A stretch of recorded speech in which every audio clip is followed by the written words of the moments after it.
নমস্কার বন্ধুরা, ছোট আলুর দমের রেসিপি। এখানে একটা পেঁয়াজ, আদা আর টমেটো আর আছে, এলাচ দেওয়া। এখানে ছোট আলু নেওয়া হয়েছে, এগুলোর চোকলা ছাড়িয়ে নিতে হবে। এখানে আবার মিক্সার জারে লঙ্কা দিয়ে দিলাম, আন্দাজ অনুসারে পেস্ট করে নিতে হবে। এখানে কিন্তু রসুন দেওয়া নেই। পেস্ট করা হয়ে গেছে, আলুর চোকলা ছাড়িয়ে নিতে হবে আলুর দম করার জন্য।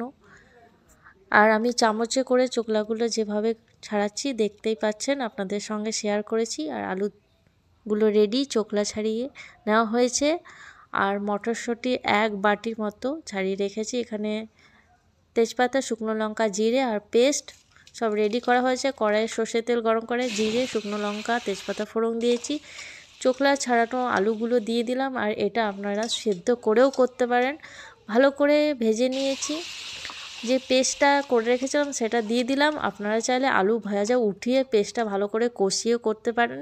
এখানে মশলা বলতে হলুদ, লঙ্কা গুঁড়ো, জিরে গুঁড়ো আর ধনে গুঁড়ো দিয়েছি। আপনারা চাইলে আলুর দমের মশলাটাও অ্যাড করতে পারেন। ভালোভাবে কষিয়ে নিতে হবে, একদম তেল ছাড়া অবধি। কষানোর উপরে রান্নার টেস্ট নির্ভর করে। যেহেতু একসঙ্গে দিয়েছি, না কষালে পেঁয়াজ আদার গন্ধ ছাড়বে। আর নুনটা আন্দাজ বুঝে দিতে হবে, হালকা চিনি দিতে পারেন। ব্যাস, টেস্টটাকে ব্যালেন্স করে, এনহ্যান্স করে এই চিনি। আর দেখতে পাচ্ছেন কষানো হয়ে গেছে একদম শুকনো শুকনো করে। আর কালারটা কত সুন্দর এসছে। এর মধ্যে আমি মটরশুঁটিগুলো দিয়ে দিয়েছি। মটরশুঁটি দিয়ে ভালো করে নাড়িয়ে চাড়িয়ে নিয়েছি, নাড়িয়ে চাড়িয়ে যাতে সেদ্ধটাও হয়ে যায় আলু মটর।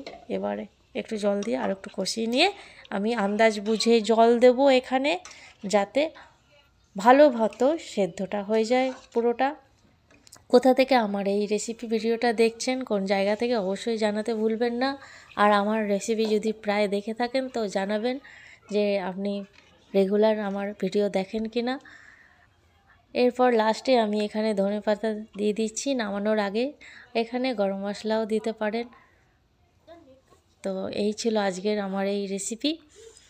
কেমন লাগলো অবশ্যই জানাবে। লুচি, পরোটা, রুটি সবের সঙ্গে এই আলুর দম খুবই ভালো লাগে। এরকমভাবে আপনারা একবার হলেও বানিয়ে দেখবেন। আলু সেদ্ধ করে তো বানিয়েই থাকেন।